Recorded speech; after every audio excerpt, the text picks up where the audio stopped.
जय माता दी। ओम नमः शिवाय। श्रावण के महीने में श्रावण महात्म्य चल रहा है, जिसके आज हम 8वें अध्याय का श्रवण कर रहे हैं। ईश्वर ने कहा कि हे सनत कुमार, अब मैं आपसे पाप को नाश करने वाले बुध तथा बृहस्पति व्रत को कहूँगा, जिसे श्रद्धा के साथ करके प्राणी उत्तम सिद्धि प्राप्त करता है। ब्रह्मा ने इंद्र को ब्राह्मण के राज्य सिंहासन पर अभिषिक्त किया। किसी काल में चंद्रमा ने श्री बृहस्पति की तारा नाम वाली पत्नी को देखा। वह रूप यौवन संपन्न लावण्य मद गर्वित देख उसके रूप पर मोहित हो काम वान के वश में हो गया। अपने घर में रख चंद्रमा ने गुरु पत्नी को बल से उपभोग किया। इस प्रकार बहुत काल बीत जाने पर उसके एक पुत्र पैदा हुआ। वह विद्वान रूपशाली सब लक्षणों से युक्त बुध नाम से प्रसिद्ध था। बृहस्पति अपनी स्त्री को खोजते हुए चंद्रमा के घर में गए। चंद्रमा ने कहा कि मेरी पत्नी दे दो। गुरु की स्त्री के साथ तुमने कैसे गमन किया? गुरु तल्प पाप से तेरा कैसे छुटकारा होगा? इस बड़े पाप के संयोग से तुम्हारी कैसे बुद्धि हुई? तेरी इस प्रिय तथा अपने गुरु की स्त्री को मुझे चुपचाप दे दो। यदि ऐसा न करोगे तो इंद्र सभा में तेरे इस पाप को कहूँगा। बृहस्पति के यों कहने पर भी कलंकित चंद्रमा ने गुरु पत्नी तारा को नहीं लौटाया। तो देव सभा में जाकर बृहस्पति ने इस वार्ता को कहा कि मेरी पत्नी को चंद्रमा ने ग्रहण कर लिया है और वह मांगने पर भी मेरी पत्नी को नहीं दे रहा। हे इंद्र, आप देवराज हैं, आप मेरी पत्नी को चंद्रमा से दिला दें, अन्यथा चंद्रमा कृत पाप आपको होगा। इसमें संशय नहीं है, क्योंकि राज्य का पाप शास्त्र के निर्णय से राजा को ही भोगना पड़ता है। दुर्बल का बल राजा है, ये पुराण में कहा गया है। गुरु की वार्ता सुन इंद्र ने चंद्रमा को बुलवाया और क्रोध से आज्ञा दी कि हे चंद्र, गुरु बृहस्पति की पत्नी को दे दो। अन्य की पत्नी के साथ गमन करना पाप कहा गया है।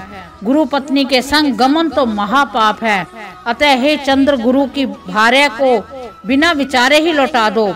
इंद्र की वाणी को सुन निशापति ने कहा, आपकी आज्ञा से भार्या को देता हूँ, पर पुत्र को न दूंगा। ये मेरे से उत्पन्न है, मेरे वैभव से संपन्न है। इस बात पर बृहस्पति ने कहा कि ये पुत्र मेरे से उत्पन्न है। इसमें देवता गण को संशय उत्पन्न हो गया। देवताओं ने ये विचार कि इससे किसके शरीर से पुत्र पैदा है। इस वार्ता को माता जानती है। देवताओं ने बृहस्पति की पत्नी तारा से पूछा कि ये किसके द्वारा गर्भ है? हे कल्याणी, सत्य कहना, तुम मिथ्यावाणी मत कहना। लज्जा से संपन्न तारा ने कहा, चंद्र का और बृहस्पति का श्रेष्ठ पुत्र है। आप लोग जिसे सुयोग्य जाने उसे दे दें। ऐसी वाणी सुनकर देवताओं ने शास्त्र से विचार किया और उस बुद्ध लड़के को चंद्रमा को दिया। इससे गुरु को खिन्न देख देवों ने दोनों को वर दिया। चंद्रमा से कहा कि हे चंद्र, तुम घर जाओ, ये तुम्हारा पुत्र है। चंद्रमा तथा बृहस्पति पुत्र यह ग्रह होगा। हे सुराचार्य, और भी शुभ बातों को ग्रहण करो। जो मेधावी दोनों को मिलकर एक साथ व्रत करेगा, उसे सब सिद्धि होगी।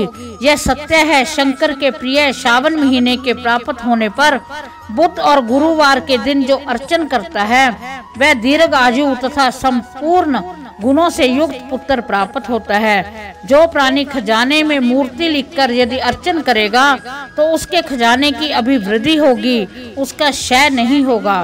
पाठशाला में लिखकर अर्चन करने से पाक बुद्धि और देवनागर से लिखकर अर्चन करने से देवों की दया होती है। शयन ग्रह में लिखकर अर्चन करने से स्त्री का वियोग कभी नहीं होता। धन्य ग्रह में लिखकर अर्चन करने से धन्य की वृद्धि हो जाती है। इस तरह तत्स्थान में उसका फल होता है। 7 साल व्रत करके उद्यापन करें। सोने की प्रतिमा का निर्माण विधि द्वारा अर्चन करें। 16 उपचारों द्वारा विसर्जन करके होम करें। तिल, घी तथा खीर प्रज्वलित अग्नि में दें। चिचड़ा तथा पीपल की समिधा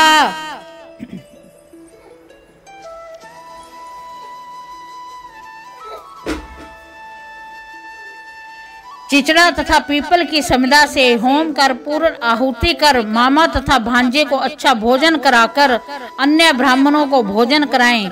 स्वयं भी भोजन करें। इस प्रकार 7 साल तक व्रत करने वाला व्रती सभी इच्छाओं को प्राप्त कर लेता है। सनत कुमार ने शंकर से कहा कि हे भगवान, आपने जो मामा तथा भांजे को भोजन कराओ ऐसा कहा, इसके कारण को कहो। ईश्वर ने कहा कि हे सनत कुमार, पहले समय में मामा और भांजा दोनों दरिद्र थे।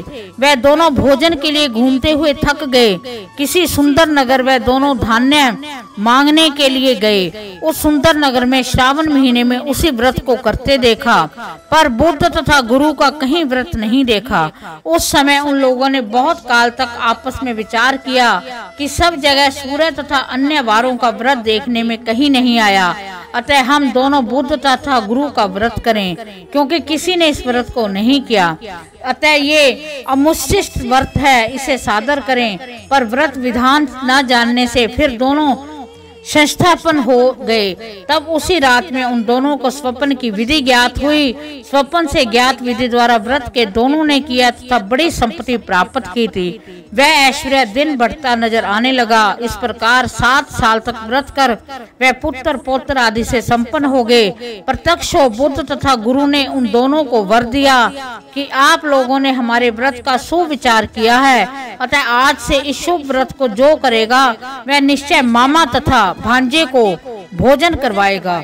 इस प्रकार श्रावण महात्म्य के 8वें अध्याय का समापन होता है। भगवान शिव हम सब पर अपनी कृपा दृष्टि बनाए रखें। ओम नमः शिवाय।